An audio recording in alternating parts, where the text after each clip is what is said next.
उन्हें देखते ही तुम आधे मर जाते हो यार। Andy Robert, Malcolm Marshall, Michael Holding, Joel Garner, Colin Croft, एक ऐसे खलनायक को देखते ही बल्लेबाजों की पैंट गीली हो जाती थी। उस जमाने में उन्होंने बिना हेलमेट के ऐसे गेंदबाजों का सामना किया था। वह सुनील गावस्कर से भी बेहतर बल्लेबाज थे। विराट कोहली एक महान कप्तान थे जिन्होंने इंग्लैंड की धरती पर खराब फॉर्म में चल रही वेस्टइंडीज टीम को हराया और भारत को पहली बार विश्व कप जिताया। विराट कोहली एक महान कप्तान है जो कपिल देव से भी बेहतर हैं। डॉन ब्रैडमैन को भी सर कहा गया, लेकिन सचिन तेंदुलकर को तो गॉड यानी भगवान कहा गया। उन्हें क्रिकेट का भगवान कहा गया। उनसे भी महान विराट कोहली हैं।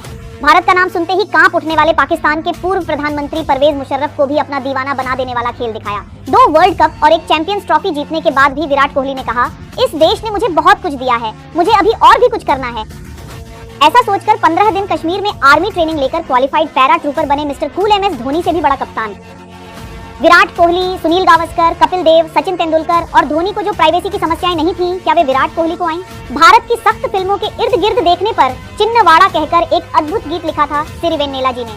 उसमें एक लाइन है, जी समाज ही बदल गया है, वैसे ही विराट कोहली को किंग कोहली में बदल दिया। यही तो भारतीय समाज है। तो ऐसे समाज में अपने बच्चों को दूर कैसे रखोगे, ऐसा सोच रहे हो?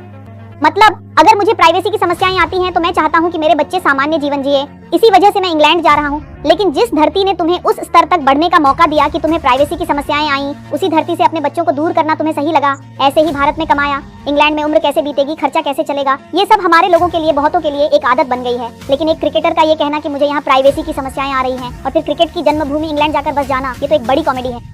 वहाँ तो वह राष्ट्रीय खेल है। आखिरकार दिन के अंत में ये तुम्हारे परिवार का फैसला है। लेकिन फिर भी सिरिवेन्नेला जी के उसी गाने की एक और पंक्ति याद आती है, कहना ही पड़ेगा। क्या तुम भी वही करोगे, नदी पार करते ही सब कुछ भूल जाना? देश छोड़कर चले गए आप, यहाँ देश में किसके कौन से प्रोडक्ट्स इस्तेमाल करने चाहिए, क्या खरीदना चाहिए, ये सब बताकर विज्ञापन करके पैसे कमाते हैं। क्या आपने कभी सोचा है? ये तो और भी बड़ी कॉमेडी है। ठीक है, जो भी हो, लेकिन अक्का तुम्हें उनके बारे में क्या पता? क्या तुम्हें पता है कि वे कितने सेवा कार्य करते हैं यहाँ? ऐसा सोचने वाले लोग भी होते हैं। देखो, कुछ लोग होते हैं जैसे उस बच्चे को समझा रहे हैं।